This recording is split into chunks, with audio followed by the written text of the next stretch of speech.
Fala galera, beleza pura? Vamos que vamos, estamos aqui mais uma vez com o The Brazilian Podcasters, o podcast que sai de Atlanta direto pro mundo.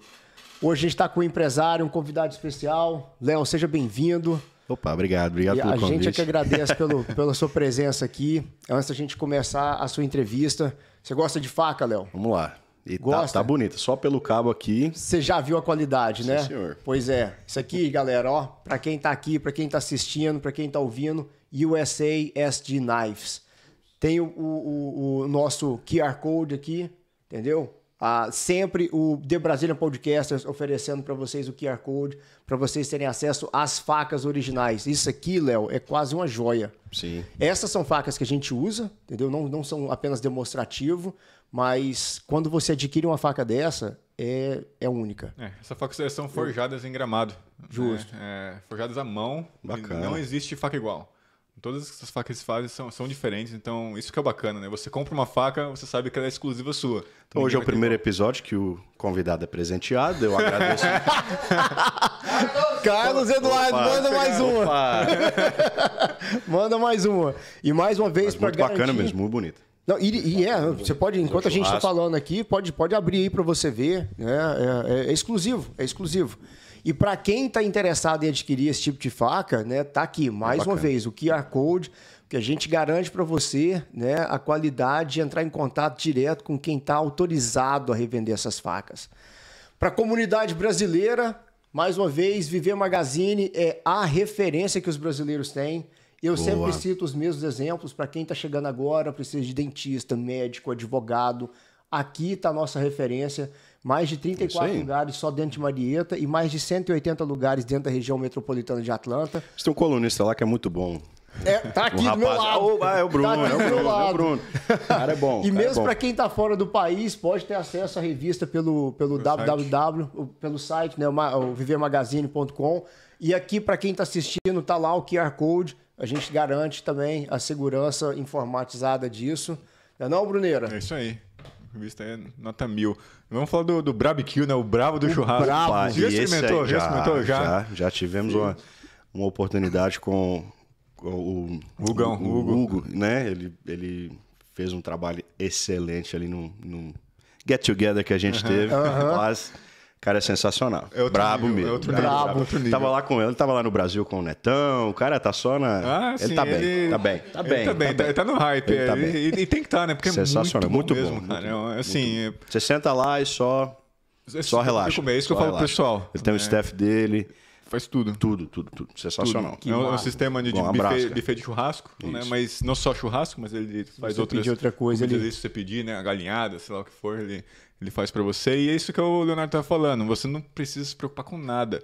Ele vai lá, leva o staff dele, leva a churrasqueira dele, leva tudo. A única coisa que você tem que se preocupar é comer. Porra. Come. Trabalho ruim. Come. Não tem louça pra limpar. Não tem nada depois, irmão. Nada. Ele cuida de tudo. Então, se você quiser fazer um evento, uma festa de aniversário, ou se quiser impressionar, né? Tá com o pessoal, fazer um evento bacana aí pra impressionar a turma, o Gão do Barbecue. A gente vai deixar aqui o link aqui. Tá lá. Então, entra em contato de novo, com ele lá. Tá aqui, ó. Pra você saber preço, tal, tudo, o menu dele. Só mandar uma mensagem. E por último, Business Brasil USA, né, um portal de notícias aqui dos Estados Unidos, que não são notícias... Só tragédia. Só tragédia, né? Tragédia. Geralmente os caras gostam de ganhar clique assim, né? Botar só notícia ruim. Sim. Só coisa ruim. Business Brasil USA é diferente, né? Eles não fazem isso. Então é um portal que você vê realmente o que está acontecendo sem aquele lado emocional pro ruim, né? Igual você fala que espreme, né? Você olhar muito portal de informação por aí, quando você dá uma espremidinha no celular, pinga sangue, porque só vem tragédia. É verdade. O Business Brasil USA é diferente. Bom, a gente tá precisando traz informação de qualidade. Tá aqui, ó. Tem um cupomzinho lá. Tá lá. Pra você acessar ele. Cupom do quê? Da Dila. E falando em Dila, a gente fez um podcast com a Dila, já a dona da Viver Magazine. Justamente. Então, se você quiser conhecer mais sobre a Dila, a gente vai colocar aqui o card aqui em cima aqui, tá? Para você poder conhecer mais sobre a história da Viver. E não se esqueça de inscrever no canal. agora. Nós já estamos com mais de 1.000 inscritos, então quero agradecer ao suporte.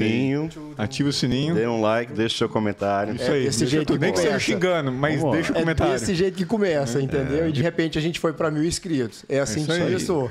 É assim que começou.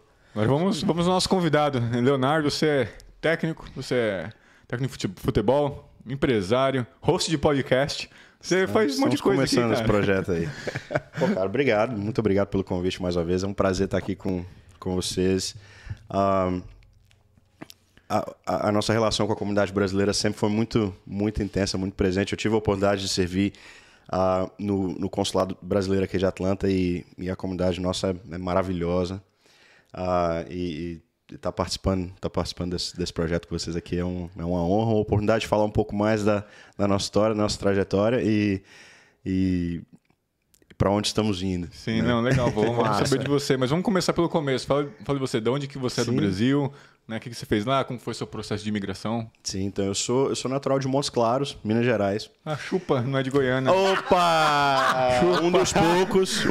Mas... Montes Claros da Goiânia é tranquilo. Você pega descendo ali para Unaí e vai embora. Daqui 1.500 quilômetros você chega lá. Pertinho. Mas aí depois na sua juventude você foi para Goiânia, não foi? Na sua adolescência você foi para Goiânia. Deveria ter ido, porque já ouvi coisas fantásticas de Goiânia. A nossa culinária é muito parecida. Montes Claros já é no Cerrado, ali no sertão. Quando se fala que eu sou de Minas Gerais, todo mundo pensa o Minas o Waiçô. Não, lá é Oxente e Moço, e lá a gente tem uma cultura muito próxima à cultura do Nordeste. Que massa. E é uma cidade no semiárido, no Cerrado, uma cidade muito grande, mas bastante isolada. A gente está... A próxima cidade maior que Montes Claros na região está a 460 quilômetros, que é Belo Horizonte, indo para o sul, né? Então, se você vai para o norte, já vai ali para Bahia, mas é um lugar de gente trabalhadora, de gente honesta. E foi lá onde eu nasci, me criei e onde eu cursei a Faculdade de Educação Física. Quando era jovem, praticava vários esportes, não nasci com o dom do futebol, né? E cresci bastante, então acabei indo pro voleibol, acabei indo pro basquete, mas sempre fui apaixonado com futebol. E durante a Faculdade de Educação Física a gente vai se conhecendo como profissional, né? Então a minha carreira ela se dividiu entre o treinamento esportivo e o treinamento, né? O personal trainer, o instrutor de musculação, que eram ali os caminhos apresentados a mim até aquele momento. Uma cidade de médio porte, não tão grande, então a gente não tinha muitas opções. Montes Claros teve por algum tempo o Montes Claros Futebol Clube, que era chamado Bicho, né? O time profissional da cidade disputava o módulo B do Campeonato Mineiro. E chegou a Série A, mas o projeto não avançou, então não tinha realmente um espaço para você crescer no futebol lá. Mas durante o curso de Educação Física existem as matérias, né? as classes, e tivemos como disciplina futebol 2, e começamos com projetos na faculdade, trazendo meninos da comunidade mais carente, meninas também da comunidade mais carente próxima à faculdade. E isso, por volta de 2009, foi quando eu tive as primeiras experiências como treinador de futebol. Eu já tinha trabalhado com basquete, ajudando. A gente sempre tem os estágios, né? E a partir daí, eu conheci uma empresa chamada Tetra Brasil, que era uma empresa que ela já trabalhava aqui nos Estados Unidos com camps há muito tempo. Uma família do Rio de Janeiro que veio aqui para estudar, acabou montando esse setup de camps. E eles precisavam de gente. E até então eu nunca tinha feito aula de inglês ou nada disso, mas sabia um pouco. E acreditei no projeto. Em 2011 eu vim para cá pela primeira vez durante o verão para trabalhar com futebol. E acabei crescendo dentro dessa empresa. No próximo ano voltei como diretor dos treinadores brasileiros na região, sempre aqui em Atlanta.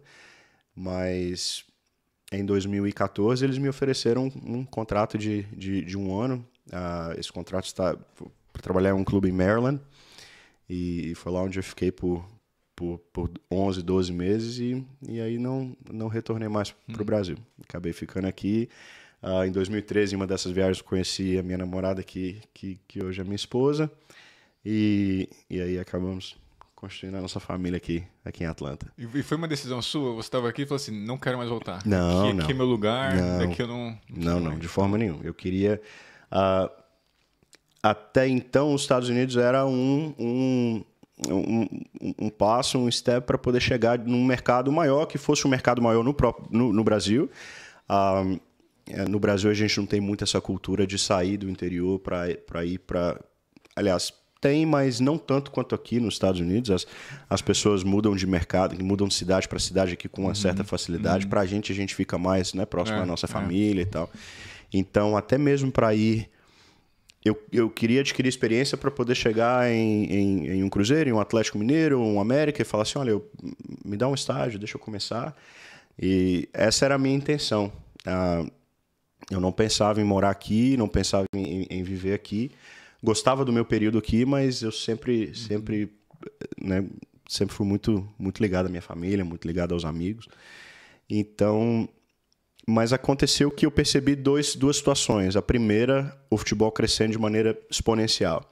Então, cada ano que eu voltava para o Brasil e retornava aqui, os nossos camps tinham mais meninos, os nossos mais atletas, né, meninos e meninas, os nossos camps tinham mais participantes, mais barulho, mais volume, e o futebol profissional crescendo, e a gente já conseguia assistir, a gente ficava em host families variadas, né? E nas casas maiores, nas famílias mais afluentes, a gente tinha outros canais, aí depois nas famílias de classe média e até nas famílias um pouco mais simples, que ainda assim acomodavam treinadores, a gente já começou a ter acesso a jogos na TV. Então eu comecei a perceber que existe algo acontecendo aqui em relação a esse esporte e pode ser que seja um caminho mais futuro. E foi engraçado que no momento em que eu conheci a minha esposa, eu falei com ela, olha, eu não vou mudar para cá por sua causa, porque o nosso relacionamento pode não dar certo, como vários outros relacionamentos não dão certo. Eu vou mudar pela minha carreira, e se a gente der certo no caminho, beleza. Aí decisão. Né? E foi o que acabou acontecendo. Então, quando a oportunidade de vir para cá por um contrato maior de trabalho, eu já tinha percebido essas mudanças em relação ao ambiente do futebol nos Estados Unidos. E em 2015 a MLS fez um novo CBA, um novo Collective Bargaining Agreement, que a gente pode chegar a falar mais sobre isso mais para frente, o que expandiu o valor da empresa, o valor da MLS, o valor que podem ser pagos aos atletas, expandiram os times, e eu falei, opa, isso aqui realmente está ganhando uma consistência. Você falou do teto salarial? Exato. E outras situações, né, que foi acho que aquele CBA foi bem emblemático assim, para o desenvolvimento da MLS. E aí eu falei, opa, aqui a gente chama de grassroots, né, que é como se fosse o futebol de base, o futebol de iniciação. Se no grassroots já está crescendo, nós temos aí uma situação de né, um esporte universitário já consolidado, e no profissional também está crescendo. Então todos os pontos acabaram mostrando a tendência de mercado e acabou sendo uma excelente opção para a minha carreira. Hoje eu trabalho aqui nós chamamos de Youth Club, é um clube juvenil, no sentido de que não temos profissional, mas vamos do sub-4 até o sub-19. Então, o meu clube se chama Inter Atlanta FC, um clube que há 34 anos está estabelecido aqui na cidade. E hoje eu lidero um programa como diretor de futebol, que nós batemos quase 600 atletas, entre 27 times.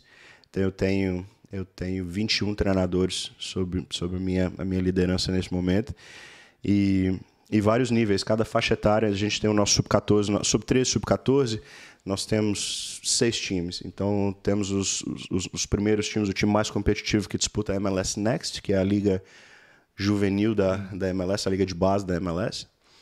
E os outros times têm o seu nível de competição adequado no aspecto mais local. Então existe uma liga local chamada SCCL, em que a gente participa. E dentro dessa liga tem a divisão 1, divisão 2, divisão 3. Então o nosso segundo time participa da segunda divisão, o terceiro time da terceira divisão. Então o nível de competição tem que ser adequado ao nível da equipe. E dentro do meu clube, eu tomo conta de uma série de fatores, desde o desenvolvimento do atleta. Se existe um atleta no segundo time realmente se despontando, se desenvolvendo, a gente passa para o primeiro time. Desenvolvimento de treinadores, a gente trabalha com coaching education, e é da nossa responsabilidade como diretor de futebol desenvolver e implementar o currículo, né? Qual a nossa maneira de pensar futebol, a nossa maneira de realizar futebol, para que os nossos atletas tenham um caminho de A para B aí, com um caminho organizado. Eu falei pra caramba, comecei lá em Montes Claros e acabei... Não, é excelente. 500 atletas. Essa é a intenção mesmo, é saber é saber de onde você veio, o que você faz. Sim, eu atribuo a uma série de fatores o desenvolvimento do futebol nos Estados Unidos. E eu escuto muito o Flávio Augusto, que já não é mais dono do Orlando City. Ele participou liderou o projeto do Orlando City por 8 anos e passou esse projeto para frente. Mas o Flávio Augusto, ele teve essa mesma percepção. Só que, claro, com uma conta no banco muito maior que a minha. Mas ele também percebeu essas mesmas pistas que eu identifiquei lá para trás, pensando como na minha própria carreira, como o futebol estava se desenvolvendo aqui. De várias maneiras e nos vários níveis, né? Desde o grassroots até o profissional. E foi isso que o levou a fazer os investimentos no Orlando City. E ele passou o Orlando City com a avaliação, a valuation do clube foi, se eu não me engano, 7 ou 8 vezes mais do que o que ele adquiriu. Então foi bastante. Ele é muito de business, ele é sensacional. E reforça essa ideia. E com a Copa do Mundo vindo para cá em 2026, não tem volta. Na MLS ela vai figurar entre as maiores ligas do mundo aí nessa jornada, né? Nesse próximo ciclo. Vai acabar o Catar e todo o foco vai voltar para os Estados Unidos. Claro, Estados Unidos, Canadá e México, mas eu acho que entre esses 3 países os Estados Unidos vai ser a liderança, eu imagino que semifinal, final sejam aqui. E não tem jeito. Em relação à estrutura, em relação a os nossos atletas, nós somos um clube de base que não tem profissional, mas os nossos atletas da MLS Next utilizam o GPS, utilizam a mesma bola que os times da MLS utilizam, treinadores licenciados com licenças A, B.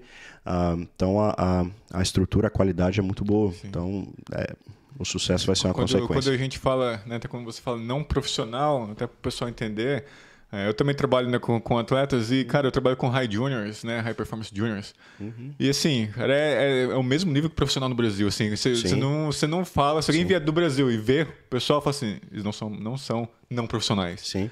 Né? Então não quer dizer que são amadores, mas vai ser um nível extremamente alto. Sim. É algo impressionante. Aqui nos Estados Unidos a gente tem uma condição muito melhor. Essa molecada tem uma condição usando esses equipamentos, usando tudo que os profissionais usam, é uma questão de tempo para eles se tornarem.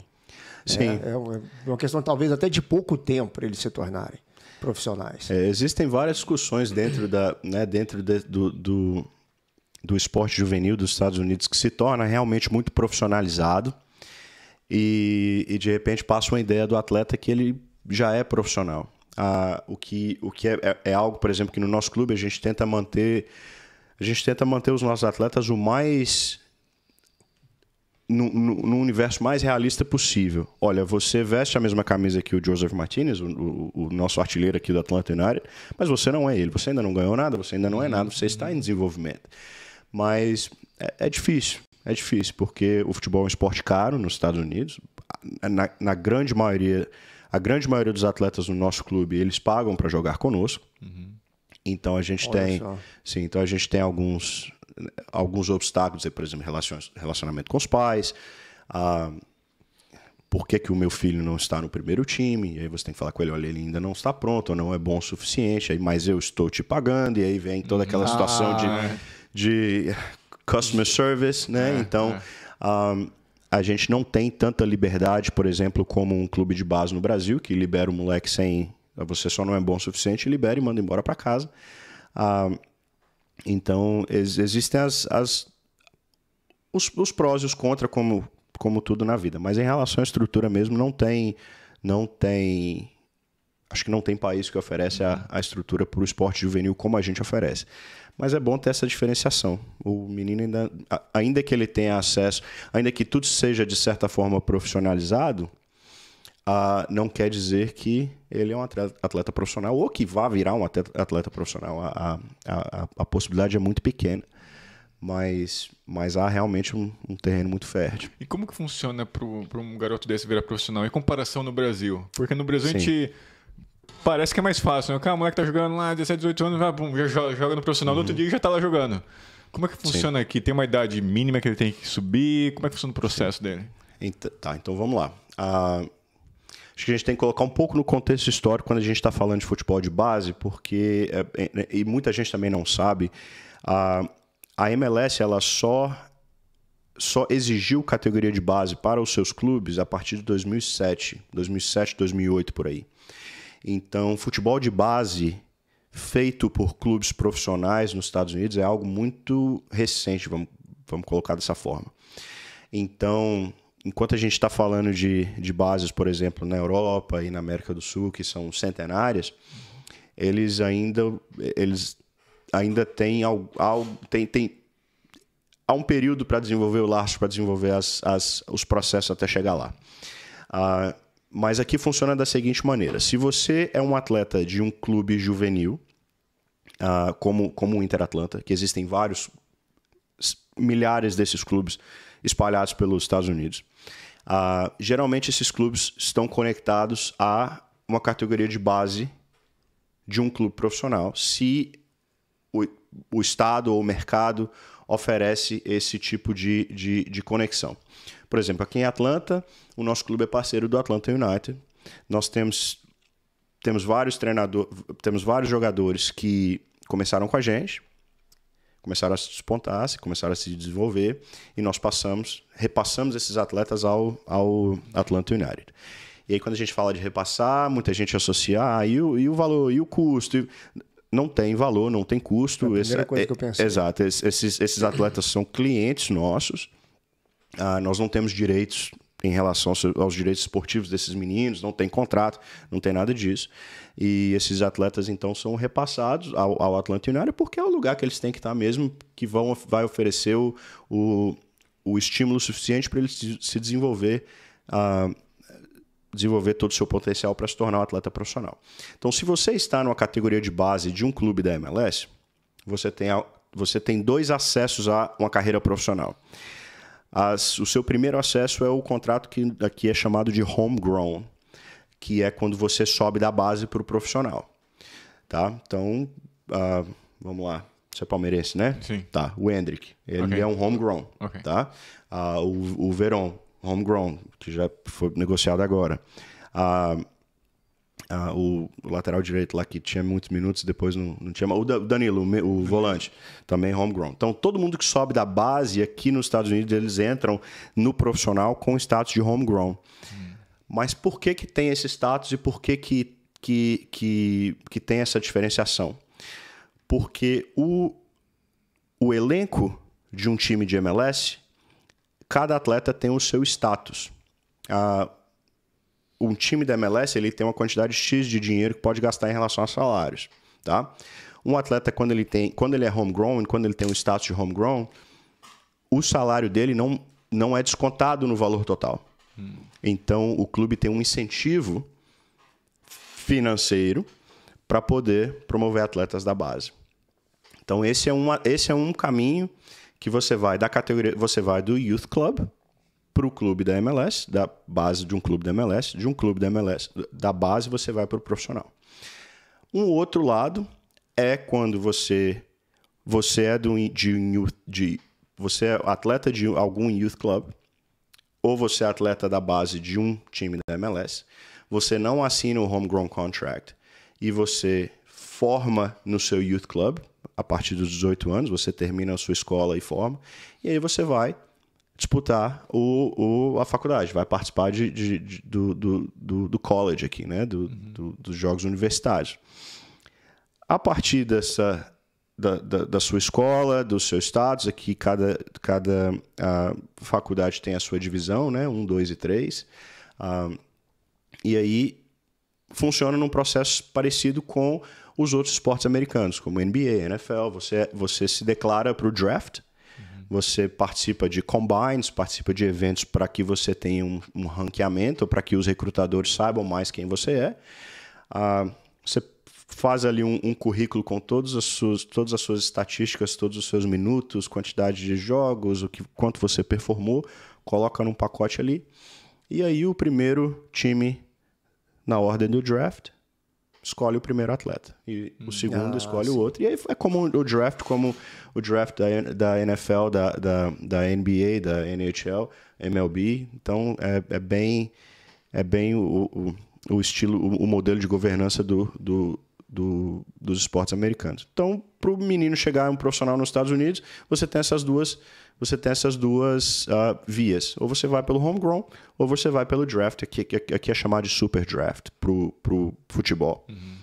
E aí você tem as outras ligas profissionais também, algumas semi-profissionais, que você também pode tentar fazer o seu caminho por elas. Uma delas é a USL, que, por exemplo, o Atlanta United, ele tem um Atlanta United 2, que participa da USL. A USL é uma liga paralela. Então, a gente tem que lembrar que a MLS ela é uma entidade, uma liga privada, tá? Ela é vinculada à US Soccer, a Federação Americana de Futebol. Como se fosse uma Copa do Brasil? Não, porque nós temos a US Cup aqui também. Entendi. A MLS é como se fosse o que eles estão tentando fazer agora no Brasil, a Libra, que é a Liga Brasileira. Entendi. Tá? Que é uma entidade privada, o que é a Premier League hoje. Por exemplo, a Football Association, a FA, que é a CBF da Inglaterra, ela não comanda a Premier League. A Premier League tem o seu CEO, a Premier League tem o seu board, tem o seu... É uma entidade privada. Entendi. A MLS é a mesma coisa. E aí, voltando para aquele assunto do CBA, do Collective Bargaining Agreement, a MLS ela opera sob esse contrato feito entre a MLS, entre a entidade, todos os donos, e os atletas, através da MLSPA, que é a MLS Players Association. Então, é como se fosse... os atletas da MLS, eles são parte dessa união,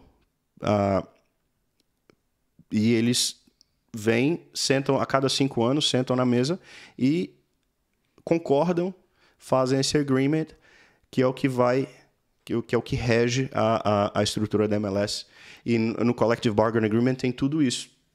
Quanto que cada atleta pode receber, a situação dos status do roster, né, do elenco, quanto que o designated player, que é aquele atleta que pode receber acima do teto salarial, quanto que ele pode receber, conhecido como a Lei David Beckham, né, que foi quando ele veio que criaram essa exceção, e por aí vai. A MLS são 96, são 25 anos, 26 anos de desenvolvimento,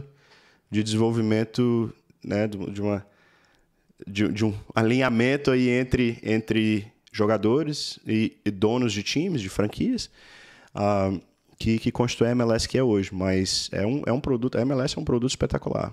É um produto espetacular. A qualidade dos jogos... Vem crescendo muito, muito, né? Muito. A qualidade dos jogos é sensacional. A experiência é sensacional. Você vai no Mercedes-Benz Stadium, que é altíssimo nível. Eu já tive em vários estádios ao redor do mundo. É a melhor experiência que eu já participei.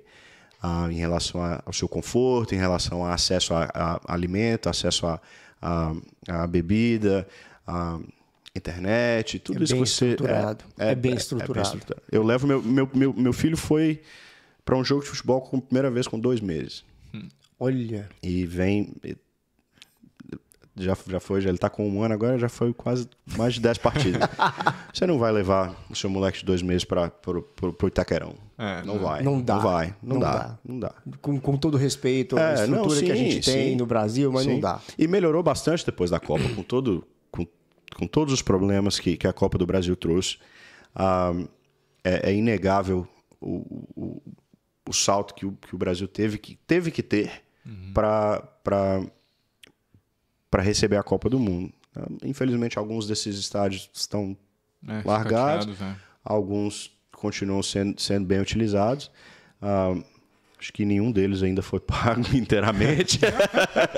Se eu não me engano, o Itaquerão é um deles. Vocês que entendem mais de futebol. Não, é São Paulino. Não, São Paulino. Então. Tá pago. Tá não pago. foi de vocês, o nosso tá pago. Então... Essa é que é a situação, cara. Se a FIFA virasse e falasse assim, olha, semana que vem a Copa do Mundo é nos Estados Unidos. Nada precisaria ser feito. E olha que, tipo, quando eu fiquei sabendo que Atlanta iria sediar, né, em 2026, cara, Atlanta tá em reforma. Em todo lugar que você vai, tem cone, tem... Eu falei...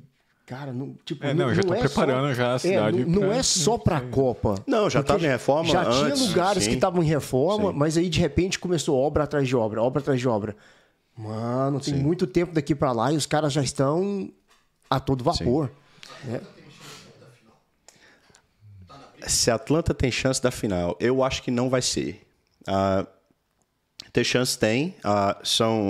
Tem várias coisas que Atlanta teve um comitê de toda cidade que faz um bid, que se aplica para ser sede de uma Copa do Mundo, de Olimpíada, existe um comitê que se forma entre setor público, setor privado, non-profit, né?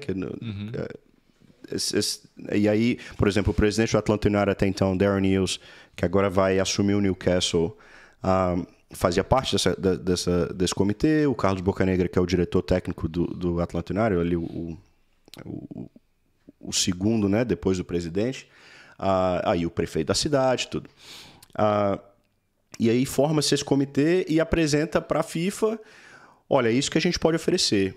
Então, para sediar uma final, eu acho que a Atlanta checa todos os quadradinhos. É o maior aeroporto do mundo, não o maior aeroporto do mundo, é o aeroporto mais movimentado do mundo. É o aeroporto mais movimentado do mundo, você vai e volta para qualquer lugar do mundo aqui. Existem hotéis para todos. A estrutura de transporte da cidade pode ser melhorada, mas você consegue ir e vir. Então, o estádio é sensacional, mas eu acho que a FIFA vai escolher, eu penso que a FIFA vai escolher um lugar igual Nova York, um lugar igual Los Angeles, que tem que seja um pouco mais... Não que a Atlanta não seja conhecida mundialmente, mas quando você fala no Brasil, eu vou para os Estados Unidos, você não pensa Atlanta na primeira, né? Não é a primeira cidade que vem à mente. Mas é uma cultura impressionante.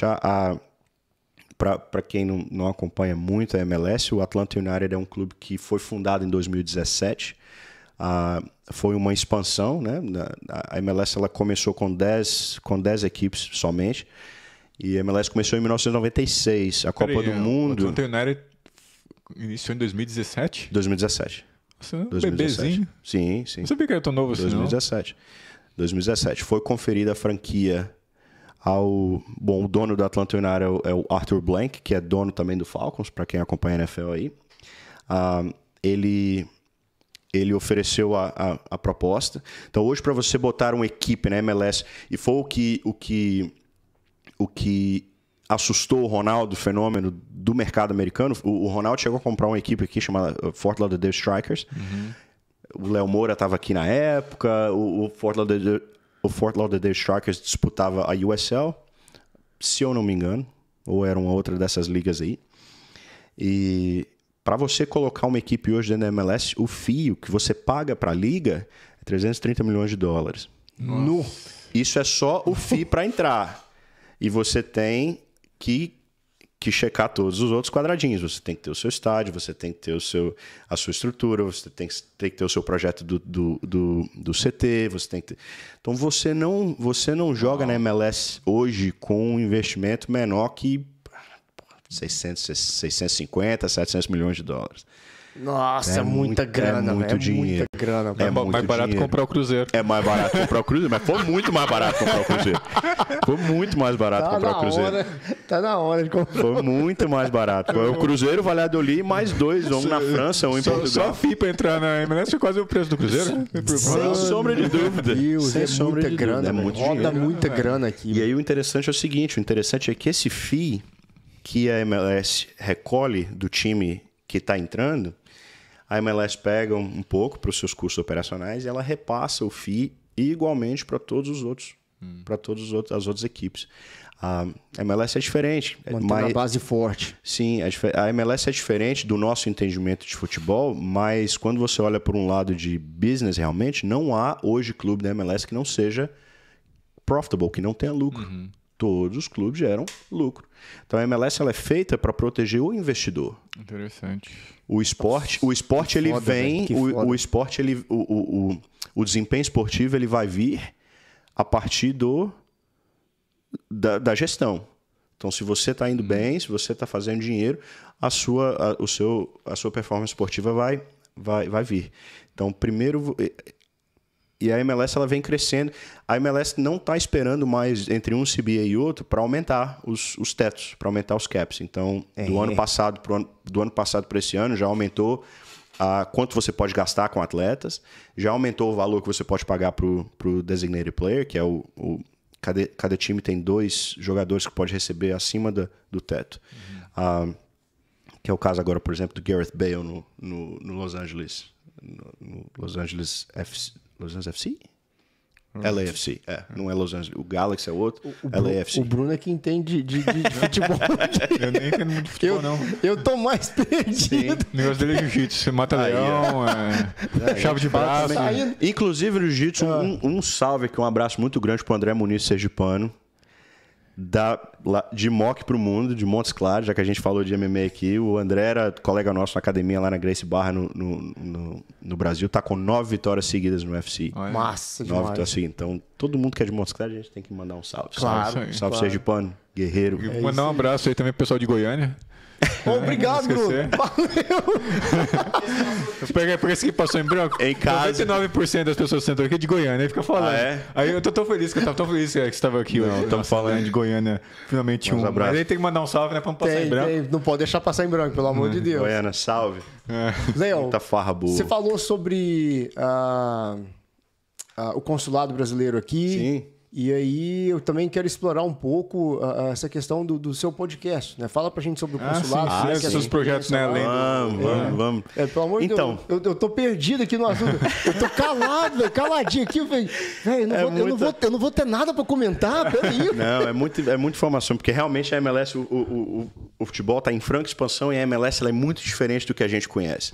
Então, sempre que tem a oportunidade de falar da MLS, a gente acaba indo por esses... tentar. E o legal é o seguinte, tem muito amigo meu no Brasil que tá começando a acompanhar a MLS. Sim, a MLS passa no Brasil. Assim, caramba, a ESPN mostra a MLS no Brasil. Jogos e tudo. Sim. Eu depois, né, mais pra frente, vamos falar mais sobre os seus outros projetos, porque eu quero voltar na questão da MLS em comparação a essa liga aí do Brasil. Tá.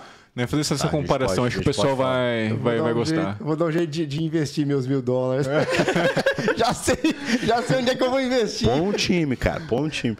Não, mas vamos lá. Então, quando eu mudei pra cá, todo mundo que trabalha com futebol aí, ou que tá começando, tentando, sabe que é muito difícil viver de futebol somente. Para você entrar como treinador na categoria de base do Brasil também é muito difícil, geralmente tem que conhecer alguém, essa coisa toda.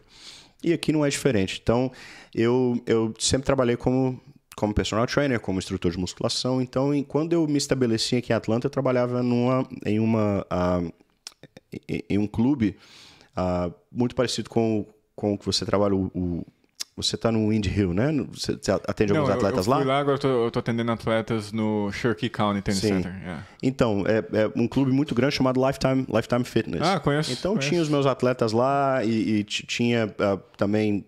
trabalhava com pessoas né, de vários objetivos, performance, emagrecimento, como um instrutor de musculação personal trainer no Brasil.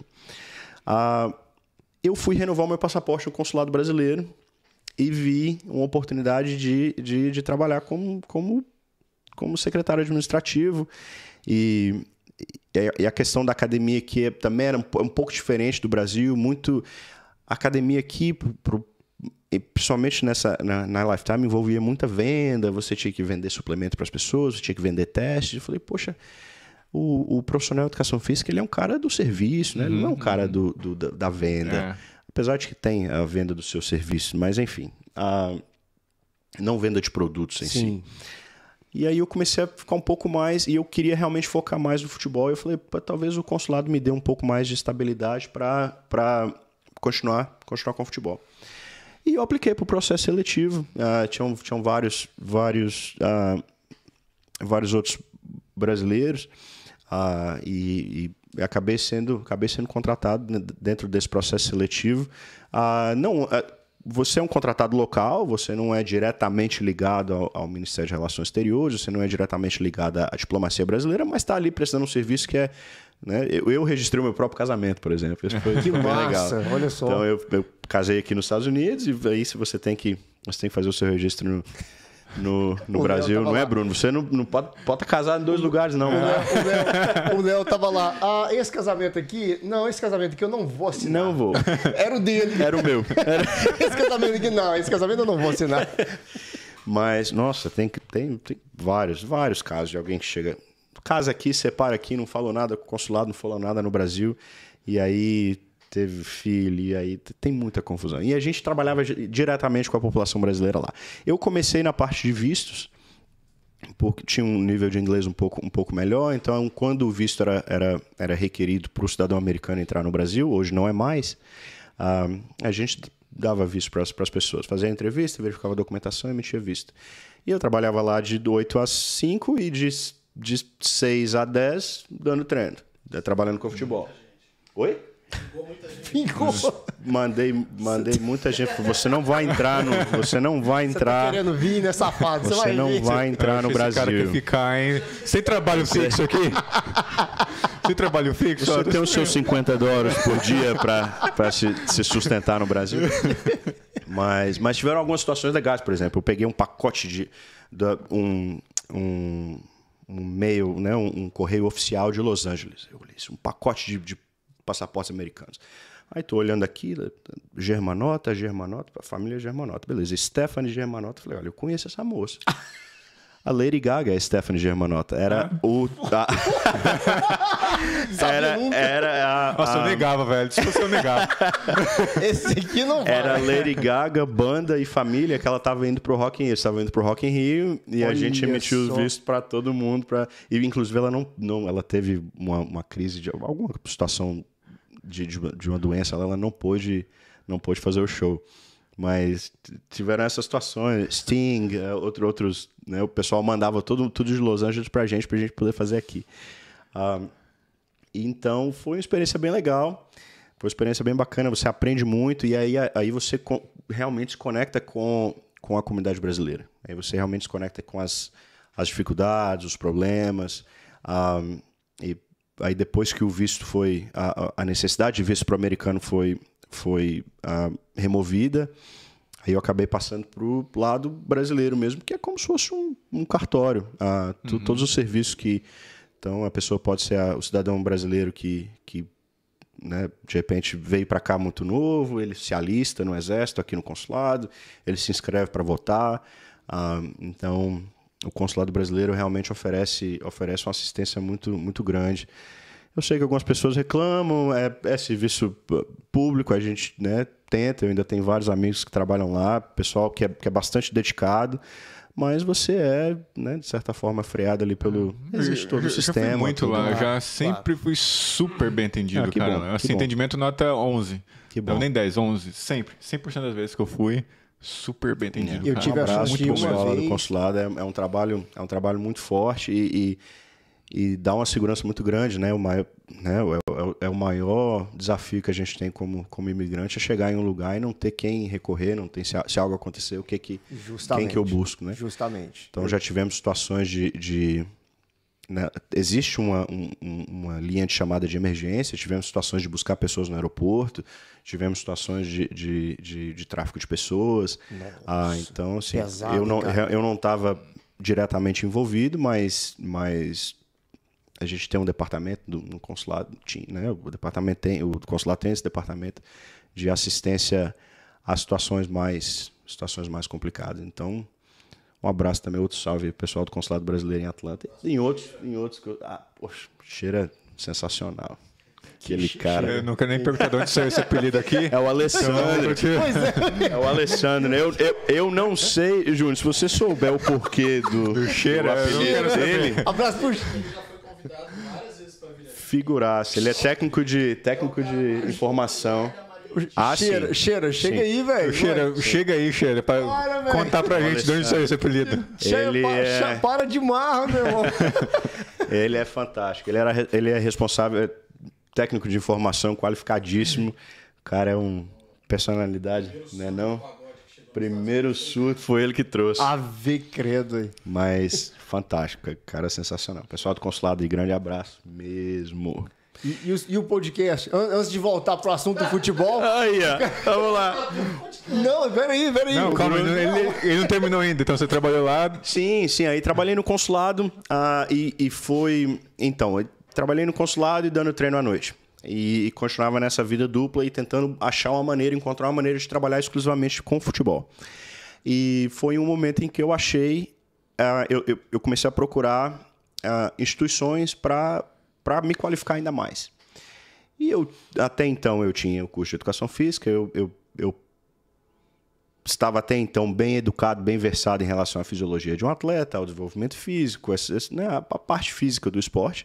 Em relação à parte tática e técnica, eu né, trabalhando como treinador, fazendo os cursos de treinadores aqui dos Estados Unidos, também outros cursos fora do país. E eu pensei comigo mesmo, falei, olha, o que está faltando para mim, para o meu desenvolvimento profissional? E era realmente essa parte do business, essa parte de entender a governança, entender a relação entre as associações de futebol com os clubes e as ligas, e parte de marketing, patrocínio. E eu comecei a procurar cursos que poderiam me dar essa vivência, essa experiência. Nos Estados Unidos tem vários cursos de sports management, mas vários voltados para o mercado americano. E eu queria algo que fosse mais específico ao futebol. E foi aí que eu encontrei uma escola com base na Suíça, chamada The Football Business Academy, que ela se especializou em fazer um mestrado, um MBA, mas voltado especificamente ao futebol. Por isso que se chama FBA, Football Business Academy. Então é um Masters in Business Administration, mas voltado especificamente para o futebol. E foi uma das experiências mais enriquecedoras que eu tive na minha carreira, exposto a um universo gigantesco. Então eu tive contato, né, sentei para tomar cerveja aqui, o Deco estava aqui, o Hernan Crespo, estávamos na China em um evento, e eu parava e olhava assim, falava, isso é surreal, né? Eu cresci vendo o Deco jogar bola, e ele estava ali conversando com a gente como se fosse uma resenha fantástica. E outras situações. O arquiteto que construiu o estádio do Tottenham, esse novo, o New White Hart Lane, foi o meu professor de Stadium Operations, Stadium Management. Então, você realmente ali bebendo de uma fonte dos mais qualificados. Foi uma experiência fantástica. Eu passei 6 meses estudando online. Então, era engraçado. Eu atendi o pessoal, vinha para fazer o passaporte aqui. Eu recebi os seus documentos, a minha TV aqui ao lado, ouvindo um curso, que era na Europa, então estava 6 horas à frente, eu estava ouvindo uma aula, fazendo seu passaporte, e aí terminava tudo, e aí depois terminava tudo, encerrava, aí ia dar treino à noite. Então foram 6 meses de muita loucura, mas muito enriquecedor. E aí eu tive um período em que eu fiz um estágio em uma agência esportiva em Madrid, na Espanha, chamada Arowana Sports. E essa agência tomava conta da parte de imagem, não da parte esportiva, mas da parte de imagem de atletas como Luka Modric, Lucas Vázquez, trabalhamos com o Pau Gasol, o atleta da NBA, jogador de basquete. Então eu tive uma experiência muito boa, conheci todos eles. Tive um momento em que eu fui ao CT do Real Madrid lá em Valdebebas, o CT novo, e era um Media Day. Então o CT foi completamente transformado assim, em estações. E aí eu tô vendo aí o Vinícius Júnior, foi o único que não dirigiu o próprio carro. Ele chegou muito moleque, foi bem no ano que ele chegou. Aí o Vini passou, aí vinha o Bale, aí o Courtois. Pô, Courtois, né? Não sabia que ele ia tirar o Brasil da Copa. Pegar aquela bola do Neymar. Júnior, pensa naquela bola do Neymar todos os dias. Aí passava todo mundo, o Varane, Benzema. Foi o ano que o Cristiano saiu. Então eu não peguei o Cristiano nessa época. Foi o ano que ele saiu. E eu também, outro momento desses de, meu Deus, como que eu cheguei aqui? E não podia tirar foto, porque, né, tudo ali era voltado para os patrocinadores naquele momento. Então funcionava o seguinte, essa primeira entrada aqui, o rapaz pegava... Vou pegar a revista Viver aqui, Viver Magazine, tá? O rapaz pegava uma imagem com fundo verde, sem nada, mas com o formato do FIFA Ultimate Team, da carta do jogo de futebol. E aí todos os atletas, aí o Casemiro parava e tirava foto. Então, aí vinha o Bale, tirava foto, aí todo mundo tirava foto. Então, ao longo do ano, a EA utiliza todas essas fotos tiradas naquele dia, que se você é parte do Team of the Week, ou Team of the Year, eles usam a foto com você, com a sua... Entendeu?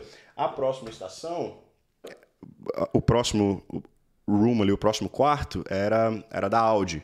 Então, 2, 3 atletas, Bale, Casemiro e mais alguém. Aí faz a pose. Então, tudo que a equipe de marketing do Real Madrid iria produzir para todos os patrocinadores, tiradas ali naquele dia. Então, tinha metade do time treinando e metade do time tirando foto. Isso na parte da manhã. Aí, na parte da tarde, a equipe que tirou foto vai para o treino. Aí, a equipe que estava tirando foto. Então, acabei não vendo o Marcelo, acabei não vendo o Zidane, que era o técnico que estava trabalhando. Mas essa foi uma experiência...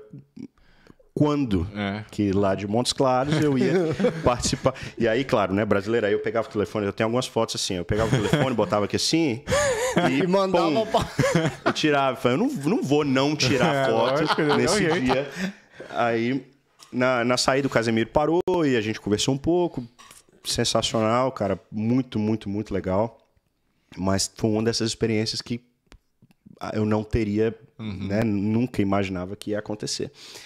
E depois desse estágio, a gente retornou para a Suíça, que foi o último módulo do curso, que é uma parte presencial. Então, eu tive aulas de governança do futebol, por exemplo, com o Jérôme Champagne. Jérôme Champagne era o braço direito do Blatter. E na verdade, ele era ali o desafiador do Infantino, né? Vamos supor, o Infantino naquele momento era a oposição, e o Jérôme Champagne, naquele momento, era a situação, vamos colocar assim. E te dá uma perspectiva diferente de como a FIFA trabalha. E aí, né, a gente falou muito sobre o que aconteceria com a FIFA depois, né, depois do que aconteceu em 2015, em que o Blatter foi preso. Inclusive, foram julgados agora poucas semanas atrás. Eu vi alguma coisa recentemente. Sim. Eu não sei. Eu acompanhar tudo, não, mas eu vi alguma coisa recentemente. Sim, teve algum desenvolvimento recente dessa situação, eu não. E aí estava envolvido o Marco Polo Del Nero e vários outros, né? Bom, e aí me formei em março de 2019, retornei a Atlanta e recebi algumas oportunidades na Europa, mas como cidadão brasileiro e morando nos Estados Unidos, minha família aqui, eu não tinha muita flexibilidade para mudar. Retornei a Atlanta e foi quando eu apliquei para uma posição, vamos colocar full-time, né? Uma posição de carteira assinada no Inter Atlanta, que eu já trabalhava como treinador, mas aí acabei me tornando diretor de futebol logo após a formação do meu mestrado. Então, essa foi um pouquinho da jornada até chegar nessa condição aqui. Legal. E fala agora... Antes do podcast. A gente vai chegar lá. Estamos aqui com a meia hora que a gente já falou. Next Talks está aqui, então. Dentro desse... Next Sport Management também. Exato, exato. O podcast é um filho. O podcast chamado Next Talks, que a gente vai lançar agora na primeira semana de agosto, é um filho, é um braço de um projeto maior chamado Next Sports Management, em que o Bruno trabalha conosco lá. A Next Sports Management é uma empresa de consultoria esportiva para atletas que têm potencial de se tornarem atletas profissionais. Bruno, não é conversa. Aí, ó. Não é somente para atletas de futebol, mas claro, como o nosso background é mais em futebol, são os primeiros que nós estamos falando. Então, o atleta, a Next oferece um trabalho holístico, um trabalho de 360 graus ali, oferecendo a esse atleta em potencial um apoio de mentoria, desenvolvimento de caráter, desenvolvimento de liderança, treinamento de mídia, um trabalho de performance mental, que é a parte que compete ao Bruno.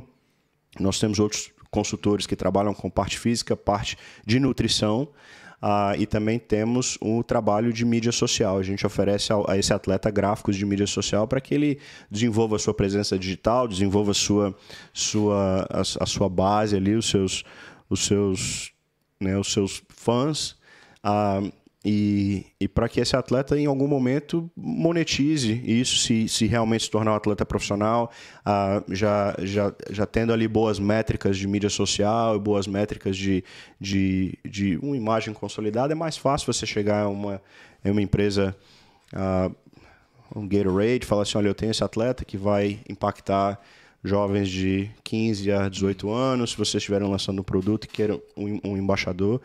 E geralmente é assim que essas conexões acontecem. Foi um pouco da experiência que eu acabei tendo, um pouco do aprendizado que eu tive, um pouco não, bastante do aprendizado lá da Espanha, que a gente está tentando implementar aqui nos Estados Unidos. É um trabalho difícil, principalmente em relação ao approach com as famílias, mostrar para as famílias que realmente é algo de valor, mas entre as conversas eu venho falando com vários pais, várias famílias, são pontos que os atletas realmente precisam, e aí a gente está focado no futebol. Tivemos algumas conversas com atletas de eSports, e então logo vamos estar anunciando os nossos primeiros atletas, se Deus quiser. E a Next Sports é a Next Talks, o nosso podcast, é um bate-papo. A gente traz convidados para falar justamente dessa jornada, de profissional, de atleta profissional, como chegar, como é a carreira, como se preparar para o após.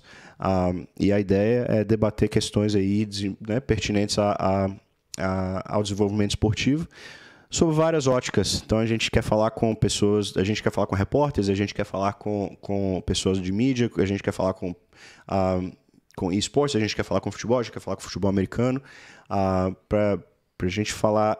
O tema é o mesmo, desenvolvimento esportivo no geral, mas sob várias óticas. Queremos falar com advogados, falar sobre os novos, como lidar com o contrato, como negociar um novo contrato, Legal. Quem faz isso, você precisa de agente, você não precisa de agente. Então, a partir da primeira semana de agosto, a gente vai... Vamos fazer uma parceria, botar link aí, botar as coisas aí, né, escrito aqui no episódio. É em língua inglesa, mas eu sei que os nossos seguidores, a galera aqui do Brazilian Podcasters acompanha bem em várias línguas. E tá todo mundo convidado a nos acompanhar lá. Vamos estar no Spotify, vamos estar no Apple Podcast. Pesquisa Next. O nosso canal do YouTube é Next Sports. E vamos colocar o vídeo também e o áudio. O áudio nas plataformas de áudio, é só colocar Next Talks, vai aparecer lá. Ainda não está no ar, mas a partir da primeira semana de agosto vamos fazer o lançamento. Já tá aí. Sim, o nosso Instagram também, Next Sports, com o izinho no final, Next com o izinho no final, o Yzinho no final. E nos acompanhe lá no no Instagram e lá a gente vai colocar a data de lançamento e vamos fazer tudo que vocês fazem bem legal. Eu olho muito para as coisas do Júnior, cara. Ativa a notificação, desse jeito, tem irmão, Reels, tem tudo. Cara, os caras são muito bons. O Júnior ele fica ali trabalhando backstage, ali, fazendo um trabalho top. Baseado no hoje, com a experiência que você tem, né? E que a gente pôde ver, que é bastante experiência. Nada, que tá todo mundo aprendendo. Pra mim era você sair da peneira, ir pro time profissional, aí você jogava por uns anos, depois virava técnico, mas não, tem toda uma ciência atrás daquilo. Sim. Com essa experiência que... desculpa, você ia falar alguma coisa? Não, pode completar, depois a gente volta nessa... Porque é legal falar da formação de treinadores. O Brasil tem uma formação de treinadores muito recente através da CBF Academy. Até muito pouco tempo você não tinha uma licença do Brasil. Qualquer um, e a legislação permite que qualquer pessoa seja treinadora de futebol ou treinador de futebol. A CBF Academy foi um projeto bem legal da CBF. A gente senta o pau na CBF quando tem que sentar, mas tem que exaltar as coisas que são feitas com alguma qualidade. A CBF Academy é um desses projetos. Eles têm... Para quem gosta da parte mais acadêmica do futebol, estudo, então eles têm uma série de artigos científicos que são bem legais de ler e acompanhar. E a CBF Academy agora está oferecendo as licenças de treinador C, B, A, profissional, alinhadas com a que o UEFA já faz há muitos anos e o que a US Soccer também faz há mais tempo, inclusive, que o Brasil. Então, aqui, se o rapaz, né, ou moça quiser ser treinador de futebol, tem aqui a gente chama de pathway, tem um caminho que você começa nas licenças de grassroots, como a gente já falou aqui, e vai subindo da D para C, para B e por aí vai. Eu tenho uma curiosidade agora, se você falando, né, de carreira. Cara, como funciona o esquema de juiz de futebol aqui? Porque a gente sabe que no Brasil é tipo assim, o cara precisa ter um outro trabalho, não consegue viver daquilo, não é um profissional. Sim. Aí a gente vê que a gente sabe o que acontece. Mas não é só aqui não, Bruno. Bom, eu posso estar enganado, mas se eu não me engano, as únicas 2 ligas na Europa que tem árbitros profissionais é a Premier League e a Bundesliga. Salvo engano. Pessoal, pesquisa aí no juiz da internet, não me julguem. Não me crucifiquem. Sim, mas é uma realidade que é presente em outros mercados também. A MLS também é assim? A MLS também, o árbitro não é profissional, ele não é pago pela... Bom, ele é pago pela MLS, mas ele não vive somente da profissão. Aqui nos Estados Unidos... Sim. Em todas as partidas. Cara, é incrível, porque a gente assiste o jogo, é assim, ó, rápido. Não tem 5, 6, 7 minutos esperando. Que é muito rápido, é incrível. Eu acho que aqui os Estados Unidos tá um entremeio entre a Europa e o Brasil. Bom, a Premier League ela é hoje referência para tudo que se faz em relação à liga de futebol. Mas a questão da formação do árbitro, por exemplo, nós oferecemos no nosso clube vários cursos de arbitragem de maneira local. Então, cada estado aqui tem a sua associação. Aqui nós estamos em Atlanta, Geórgia, nós temos a Georgia Soccer. E essa associação estadual, ela treina e qualifica os árbitros para trabalhar com os jogos de youth, né? de base. E você tem os níveis, né? Aí depois você passa a apitar jogos de high school, você passa a apitar jogos de college, você passa a apitar jogos de ligas paralelas, de USL, e aí você recebe as suas licenças, os badges, né, que a gente chama, que é o que o árbitro carrega no peito ali, essa certificação do que ele tem. Até o nível maior, que é se tornar árbitro FIFA, né? Massa. Legal. Massa. É uma carreira também similar à do treinador, similar à do atleta também. Começa sempre com jogos no Brasil. Tem o árbitro da várzea, tem o árbitro que apita aquela liga lá todo domingo, e aí ele se qualifica geralmente tem a associação estadual, a federação estadual, e aí tem a licença, a badge da CBF, e você vai ganhando cancha, né, como diriam os antigos, e aí chega... Árbitro FIFA, aí, que é o exato. topo ali. Começa a levantar muito peso e se torna o Daronco. O Daronco, quando o meio de campo tá muito flexão forte. Lá, tomando um whey. Muito forte. Uma creatina. Tá ele e o Hulk, né? Eu tenho um amigo que não gosta nunca do Daronco. Mas enfim, excelente profissional. Abraço, Daronco. Não fico com raiva de ninguém aqui, você é muito forte. Não dá. Tamo junto aí, Daronco. Tamo junto aí. Baseado na experiência que você tem hoje, se você conseguisse voltar no tempo, né, qual o conselho que você dava pro Leonardo lá atrás? Continuar acreditando, cara. Continuar acreditando, porque realmente não é... graças a Deus nunca faltou nada pra gente em casa, mas também não teve... Fui criado pela minha avó, minha mãe já estudando em outra cidade, meu pai também. Então nunca faltou nada, mas não tínhamos, já chegamos em casa ao ponto de ter aquele arrozinho, a carne moída e só. Mas isso nunca tirou o sonho, né? Nunca tirou o desejo de crescer e continuar. Quando falaram da empresa da Tetra Brasil na minha sala de aula, todos ouviram. Todos ouviram.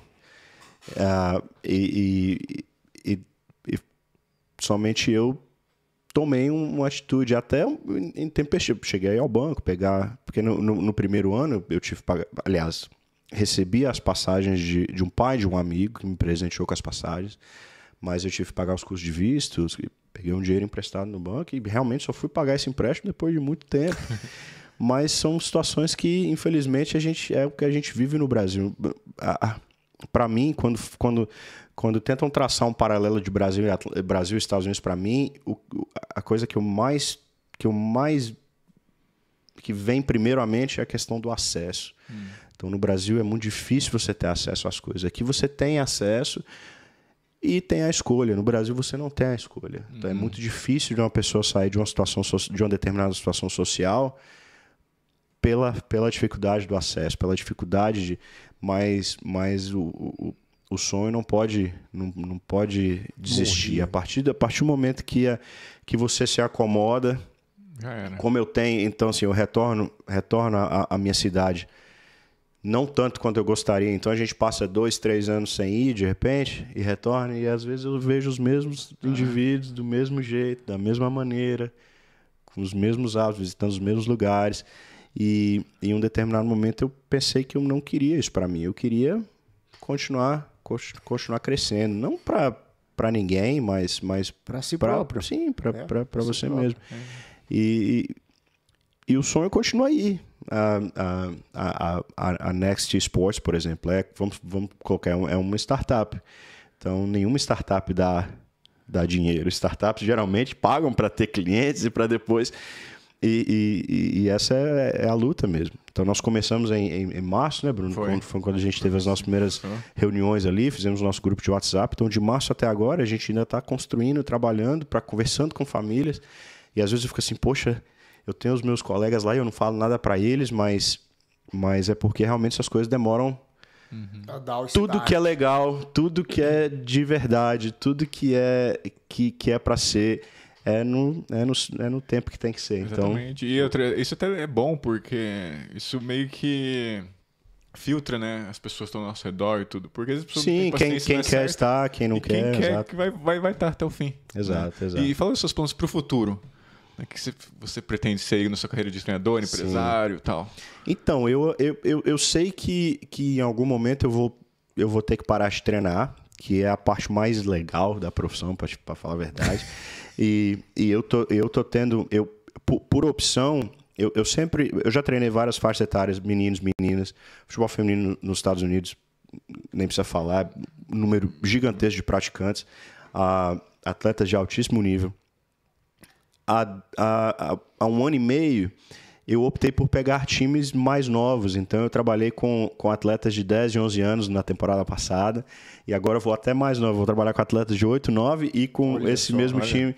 E eu tô vendo talvez por ter sido pai, eu tô vendo uma graça muito grande, mais do que ir para uma final de State Cup aqui nos Estados Unidos, trabalhar com a molecadinha mais nova. E aí você consegue impactar e a relação é bem legal, e você vê o menino tá se formando, ele tá amadurecendo.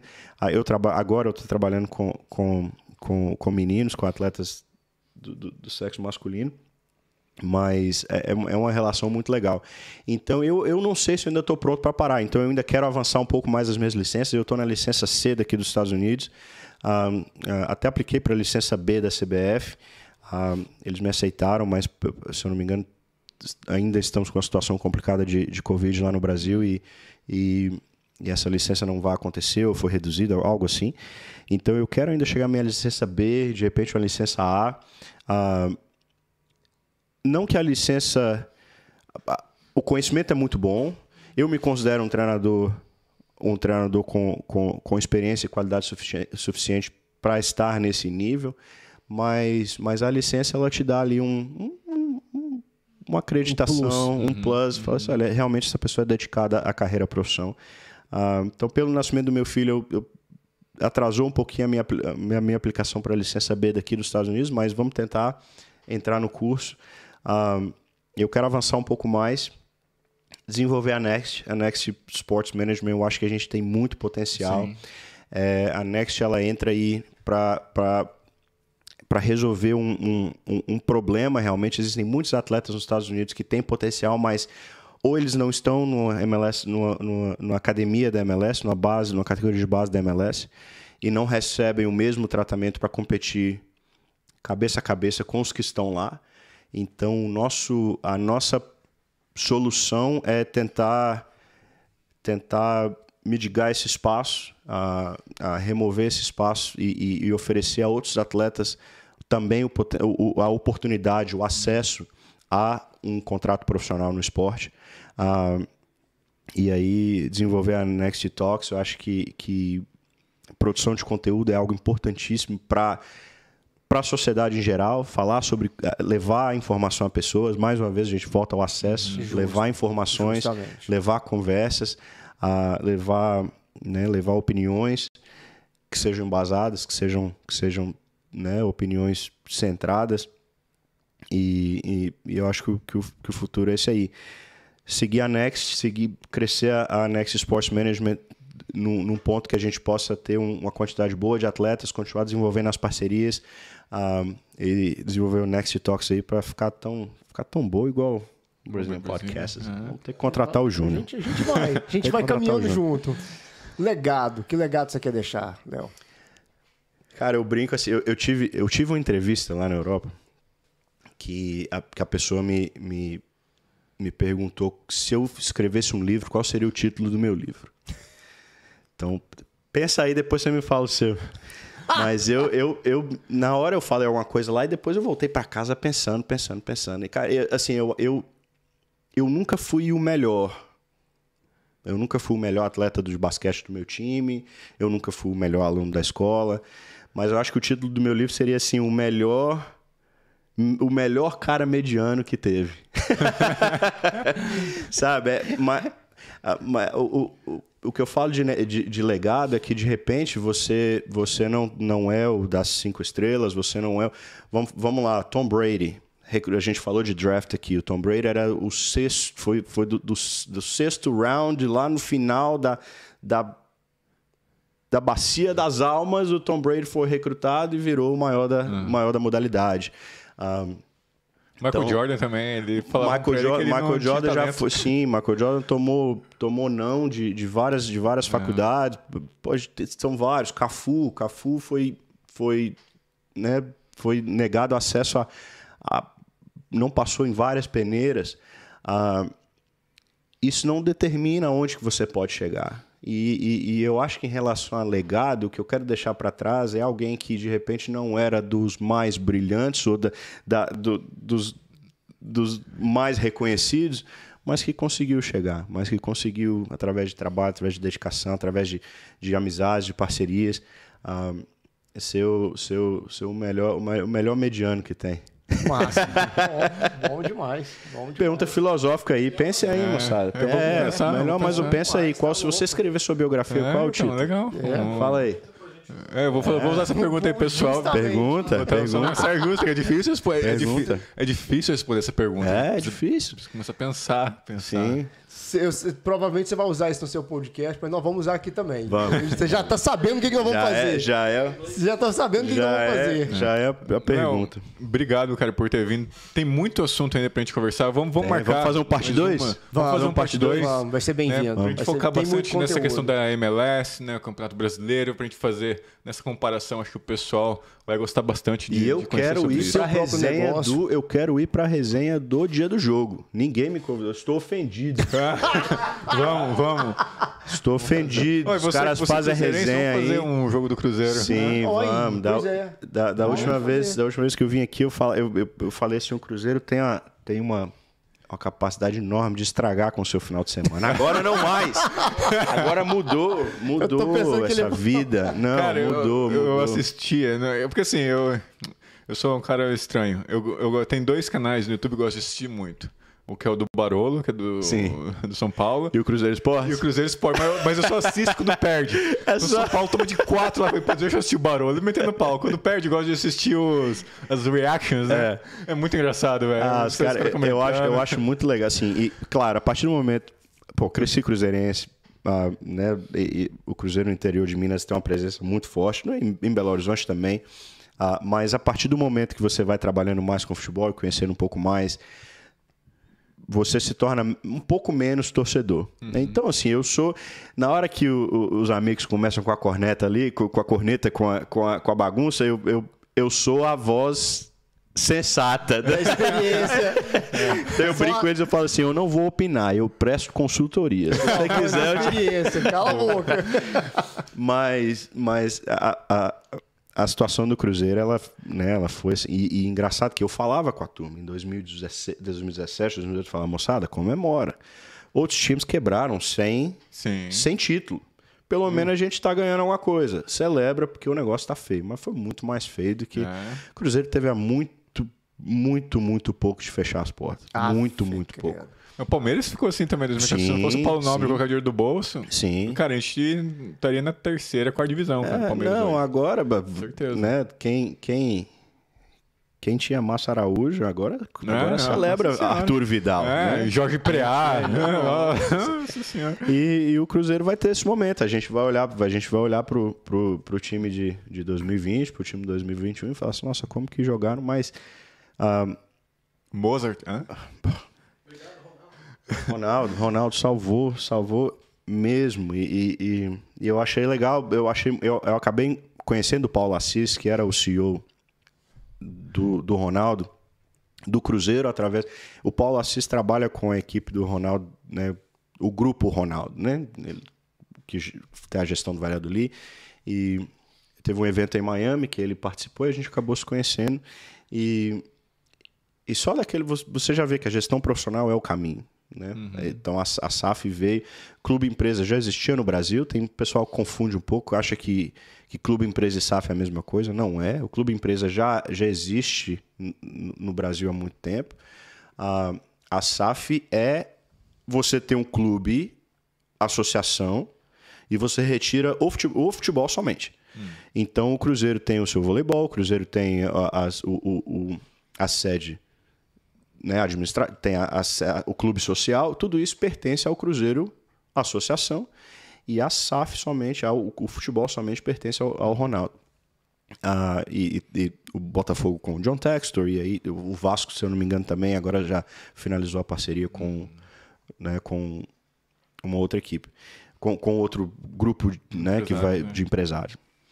Então o processo foi bem legal. O processo de como a SAF apareceu e o processo de como a transição aconteceu foi legal para quem, assim, na minha posição de vamos falar assim, de gestor do esporte e profissional na modalidade, foi um processo de aprendizado legal. Então a gente vai aprendendo como que em Portugal já existia, em Portugal eles chamam de SAD, Associação...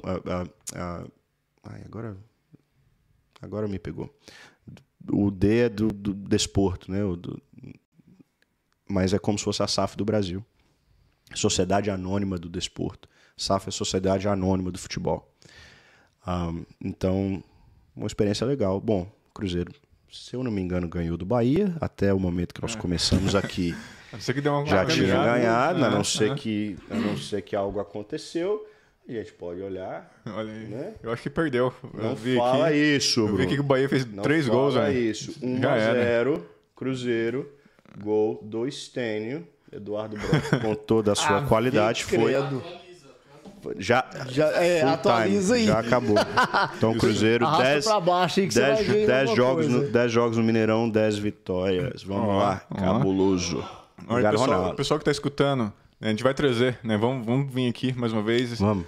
Para você comentar tudo sobre MLS, que isso é um assunto muito interessante, cara. Eu gosto muito de saber sobre isso. Opa! Sobre como eu vou investir meu $1.000. O Samir vai estar como investidor master. O sonho nunca está muito distante. E deixe na descrição sua pergunta, né? Pra gente, na próxima vez que trazer, a gente poder te responder. É um assunto muito bacana, tá crescendo demais no Brasil. Né? Todo esse pessoal que mexe com futebol e tal que eu assisto, cara, eles comentam em algum momento sobre MLS. Sim. E tem muito moleque no Brasil que quer vir jogar aqui. Não é fácil, mas há possibilidades, há empresas qualificadas no Brasil que podem ajudar. E aí manda sua pergunta, vamos engajar, vamos bater papo.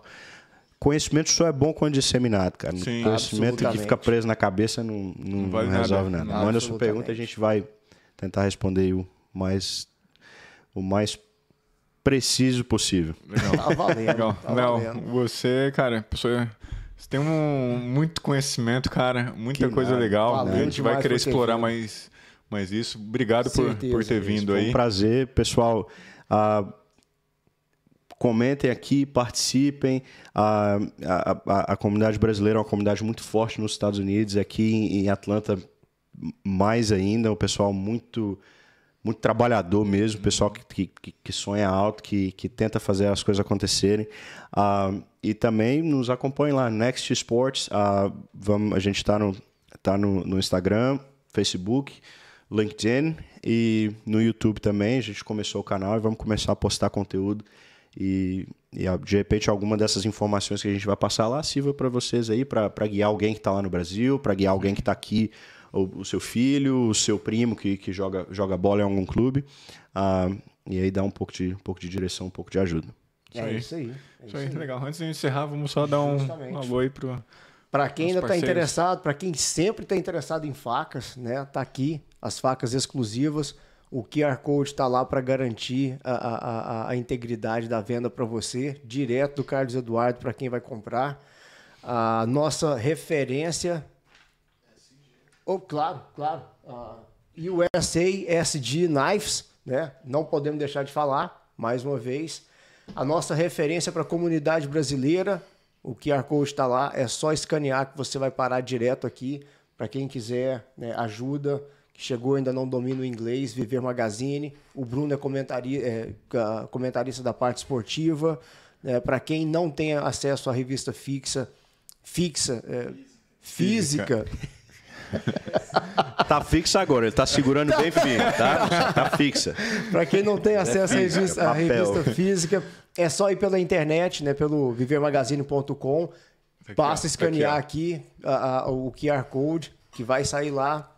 E o Gão Barbecue, quer fazer churrasco, queria fazer algum evento, quer impressionar o pessoal, o Gão do Barbecue não tem para ninguém. Se você tem convidado americano na sua residência que nunca participou de churrasco brasileiro, está acostumado com hambúrguer e salsicha, esse é o nome. Chama. Esse é o nome, e esse cara vai bater na sua casa todos os dias. Querendo mais. Barbecue. Certeza. Se você tá fazendo um get together aí na sua casa aí, e só com gringo, pode chamar o brabo. Vai lá. Pode chamar o brabo. Os caras piram, os caras olham tudo aquilo lá e falam, não acredito. Não acredito. É impressionante. E, obviamente, né? Tem business. um desconto especial que não existe. O Júnior tá falando aqui, ó, entre em contato que você tem uma surpresa lá. Você fala que é do podcast. Business Brasil USA, esse sim tem um cupom de desconto ali. Né? Então... Olha lá. Do que? De notícias. Maior portal de notícias aqui dos Estados Unidos. O cupom de notícias, você tem mais notícias, né? Com o cupom.